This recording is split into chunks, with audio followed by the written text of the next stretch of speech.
आगे सरहद के उस पार का जिक्र करते हैं क्योंकि सरहद के उस पार की चर्चा करनी जरूरी है। पाकिस्तान सुप्रीम कोर्ट में एक बार फिर से सुनवाई टल गई है क्योंकि आज पीटीआई का पक्ष सुना गया है। पाकिस्तान की राजनीति में क्या कुछ हुआ वो हमने खास तौर पर देखा, लेकिन सुप्रीम कोर्ट में सुनवाई अब कल तक के लिए टाल दी गई है और पाकिस्तान में अविश्वास प्रस्ताव खारिज करने के मामले पर यह सुनवाई टली है। हालांकि सुप्रीम कोर्ट ने एक शब्द जरूर कहा है कि अविश्वास प्रस्ताव लाया गया तो आखिर उस पर वोटिंग जब नहीं हुई है तो वो असंवैधानिक तरीका है, लेकिन कोई फैसला अभी नहीं हो पाया है।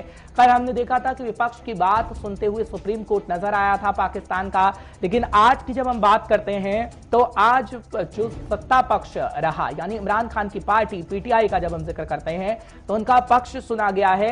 लेकिन क्या वाकई सुप्रीम कोर्ट कोई बड़ा सुप्रीम फैसला दे सकता है, ये तो आने वाला वक्त ही बता पाएगा। लेकिन सीधे रुख कर लेते हैं संजीव श्रीवास्तव साहब का, विदेश मामलों की जानकार है, समय समय पर आते रहे हैं गुलिस्तान न्यूज पर। आपका बहुत बहुत शुक्रिया संजीव श्रीवास्तव साहब, 5 के पंच में आपका आभार अपना समय देने के लिए। संजीव जी क्या कहेंगे, क्योंकि सुप्रीम कोर्ट पर सबकी नजरें थी लेकिन आज भी सुनवाई को टाल दिया गया, लेकिन क्या इमरान खान साहब के हक में कोई फैसला आता हुआ नजर आएगा? क्योंकि अगर हम बात करें आज पक्ष सुना गया है पीटीआई का। देखिए हर्ष जी, अभी ये देखना होगा कि सुप्रीम कोर्ट इस पर अपना फाइनल क्या वर्डिक्ट देता है।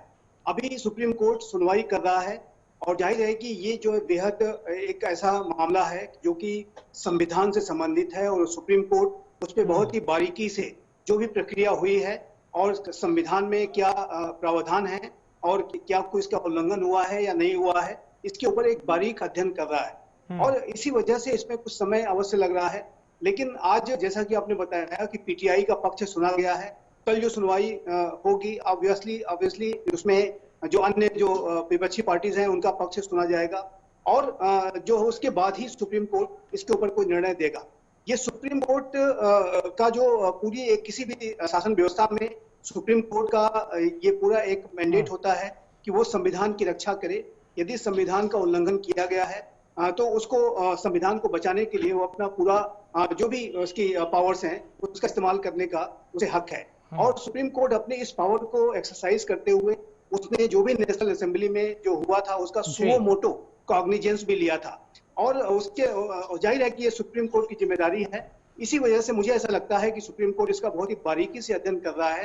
बहुत ही एक संवेदनशील मामला है, पूरे राष्ट्र से संबंधित मामला है, पूरी दुनिया की निगाह पाकिस्तान पे लगी हुई है। तो ऐसे में ये समय अवश्य लग रहा है, लेकिन अब ये देखना होगा कि सुप्रीम कोर्ट क्या फैसला सुनाता है।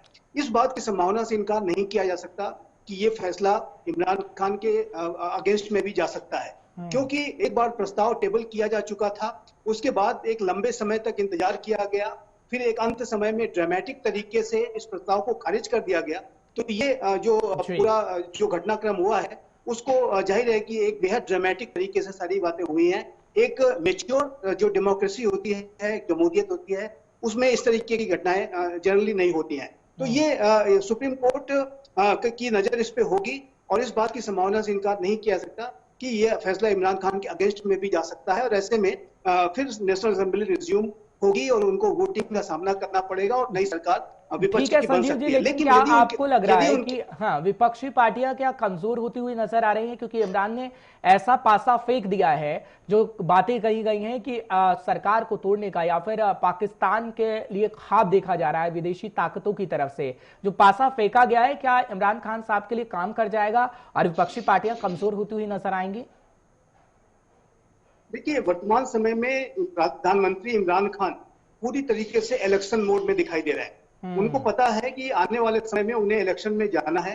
आर्मी और आईएसआई ने उनसे अपना हाथ खींच लिया है और वर्तमान समय में हालात उनके विरुद्ध दिखाई दे रहे हैं। ऐसे में वो इस समय जो भी कवायदे कर रहे हैं उसमें वो इस तरीके की स्थितियां क्रिएट कर रहे हैं कि जैसे कि उनके लिए सहानुभूति पैदा हो और वो अपने आप को विक्टिम के रूप में दिखाने की कोशिश कर रहे हैं। तो वर्तमान समय में अपना वो जो विक्टिमाइजेशन है, अपनी कमजोरियों पर, अपनी कमियों पर पर्दा डालने के लिए वो अमेरिका का नाम ले रहे हैं और विपक्षी पार्टी पे तरह तरीके के आरोप लगा रहे हैं। तो वर्तमान समय में वो एक्सक्यूजेस ढूंढ रहे हैं और उनको अब ये पता है कि आर्मी और आईएसआई उनसे दूर होती जा रही है, उनसे उनका साथ जुड़ चुका है।